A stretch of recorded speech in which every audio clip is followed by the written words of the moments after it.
नमस्कार, मी सुजाता पेंडसे. रीतभात हे माझं पुस्तक आहे. याच्यामधला मी एक आनंद यात्रा हा लेख वाचून दाखवते. त्याचं थोडक्यात सार असं आहे, काही माणसं ही आनंद यात्रेचे प्रवासी असतात. त्यांच्या नशिबात दुःख नसतं असं नाही, पण आतला झरा मात्र आनंदाचा. ही माणसं होकारात्मक लहरी आसमंतात फेकत असतात, ज्या योगे त्यांच्या सहवासात येणारी माणसंही नकळत या यात्रेत सामील होतात. एखादी गोष्ट जिव्हारी लागली की माणूस सतत त्याच गोष्टीचा विचार करतो. सतत आणि निरंतर त्याच गोष्टीचा विचार केल्यानं आपल्याला ती गोष्ट खूप मोठी वाटायला लागते. आपल्या मनात आहे त्याहून तिचं रूप अकराळ विक्राळ होतं. खूप विचार करून थकलो की आपण म्हणतो, काय करू हा विचारच जात नाही डोक्यातून. खरं तर आपण त्या विशिष्ट गोष्टीचं महत्त्व इतकं वाढवून ठेवलेलं असतं की जगात त्या क्षणी ती एकमेव गोष्ट महत्त्वाची. ही गोष्ट म्हणजे कधी एखादी समस्या असते, कधी एखादं संकट असतं किंवा असं काही असतं जे आपल्या मनाला दुःख देणारं असतं. त्यामुळं ते जिव्हारी लागलेलं असतं आणि आपण जसा जसा त्याबद्दल विचार करू तसं ते दुःख, काळजी वाढू लागते. त्याचे मुळात नसलेले कंगोरेसुद्धा आपल्याला दिसू लागतात, नव्याने टोचत राहतात आणि पुन्हा पुन्हा आपण अस्वस्थ होत राहतो. समस्या किती गंभीर यापेक्षा माणूस किती विचारी आणि सहनशील आहे हे महत्त्वाचं असते. सध्याच्या प्रचंड धावपळीच्या यंत्रयुगामध्ये माणूस भावनात्मकदृष्ट्या कितीही निबर झाला आहे असं म्हटलं तरी प्रत्येकाच्या अंतरामध्ये एखादा तरी माणुसकीचा झरा झुळझुळत असतोच. फक्त प्रसंगाप्रसंगाने तो व्यक्त होतो. माणुसकी आहे म्हटलं की भावनांची सरमिसळ आहे. जिथं जिवंतपणा आहे, चैतन्य आहे, तिथंच आनंद आणि दुःखही आहे. त्यामुळे तसे अनुभव आपल्याला येतच असतात.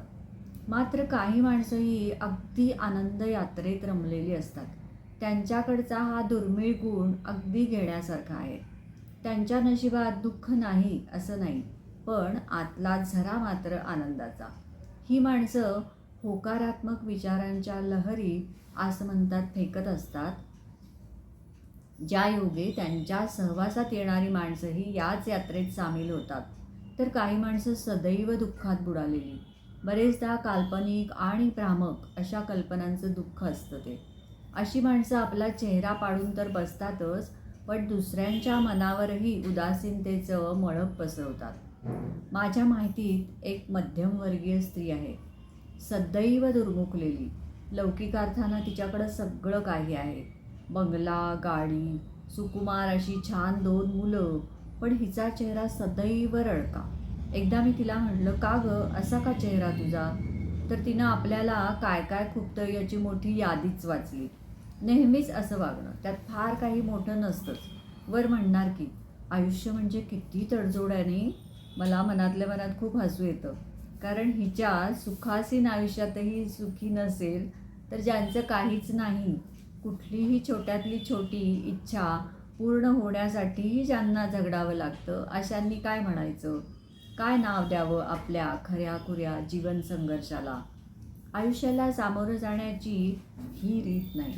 आता प्रत्येकाची दुःख वेगळी, समस्या वेगळ्या, त्याची उत्तरं वेगळी, तशी सुख मानण्याची कल्पनाही वेगळी वेगळी. या बाबतीत आमच्या संबंधित एका स्त्रीचं उदाहरण अगदी घेण्यासारखं आहे. म्हणजे असं की तिचं लग्न होऊन सासर छान मिळालं, श्रीमंत, सुस्वभावी. प्रथम काही वर्ष संसार झाला अगदी दृष्ट लागण्याजोगा. मग पुढं नवरा व्यसनी झाला, एक मुलगी अपंग निपजली, एक मुलगा वारला आणि अगदी आयुष्यात खूप काही सोसावं लागलं. अजूनही तिला ते लागतंय, पण तिचा चेहरा मात्र अगदी हसतमुख आहे. किती वर्ष झाली पण त्या बाईच्या चेहऱ्यावरचं हसू मावळलेलं नाही. सोपी गोष्ट नाही हो ही, बघा विचार करून. जरा कुठं चालती गाडी थबकली की आपण कुरकुरू लागतो. पण इथं तर तिच्या संसाराचे, मुलाबाळांच्या भवितव्याचे सगळेच 3-13 वाजलेले आहेत, पण मनाच्या ताकदीवर ती उभी आहे.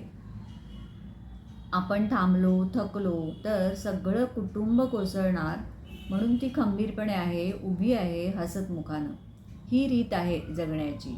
जिद्द आहे आयुष्याला सामोरं जाण्याची. असेच एक गृहस्थ आहेत, ते नेहमी म्हणतात, सारखा वाईट विचार का बरं करायचा? वाईटातही चांगलं असतंच की.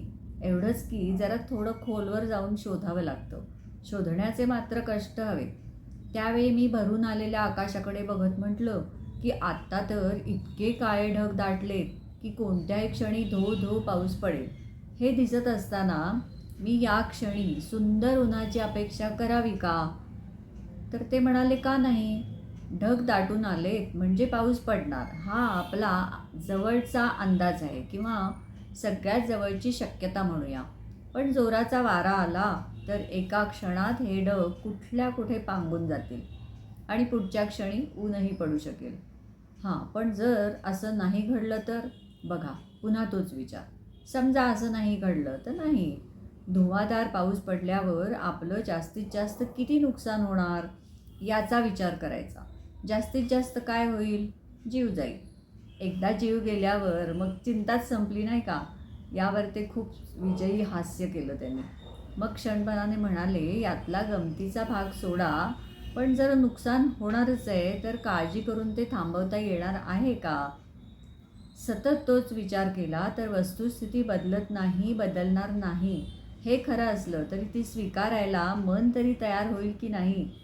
धक्का बसणार हे सत्य असेल तर मनच जास्तीत जास्त घट्ट आणि शॉकप्रूफ करता आलं तर बघा ना, फायदा तुमचाच आहे. अर्थात सांगायला, सल्ला द्यायला हे सगळं सोपं असतं, हे मला माहिती आहे.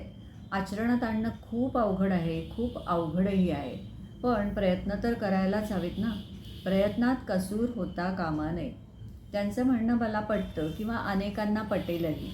पण प्रत्येक गोष्ट मनाला नुसती पटून चालत नाही, तर ती प्रत्यक्षात उतरवणं खूपच आवश्यक असतं. खूपदा काय होतं की काही छानसं वाचलं, ऐकलं की मन उल्हसित आणि अगदी ताजंतवानं होतं. वाटतं, अरे किती खरं आहे ना हे, असंच वागलं पाहिजे, असंच बोललं पाहिजे. पण असे विचार बरेचदा अगदी अल्पजीवी असतात. पाण्यावर क्षणभर उठणाऱ्या तरंगांसारखं त्यांचं अस्तित्व क्षणजीवी असतं. तसं ते असू नये. त्याचा एक प्रवाह मनात झुळझुळत राहावा याची काळजी घेणं आपलं काम आहे. संकट, समस्या, ताणतणाव हे आधुनिक युगातल्या माणसाच्या भाळी लिहिलेलंच सत्य आहे. त्याचा त्रास होऊ द्यायचा नसेल तर होकारात्मक विचार करायचा आणि तो धागा पकडूनच प्रत्येक प्रसंगाला सामोरं जायचं. कितीही कठोर समस्या आली तरी हा धागा सोडायचा नाही आणि पुढं जात राहायचं. कधीतरी जेव्हा मागं वळून बघू तेव्हा वाटेल, अरे इतक्या समस्या आपण कशा काय पेलू शकलो? प्रचंड गर्दीच्या ठिकाणी जेव्हा आपण जातो ना, तेव्हा आपल्याला सुरुवातीला असं वाटतं, आता वाट कशी मिळणार? पण याचं दडपणसुद्धा येतं मनावर. पण एकदा गर्दीत शिरून तरी पहा, वाट मिळतेच आणि रस्तासुद्धा मिळतोच. धन्यवाद.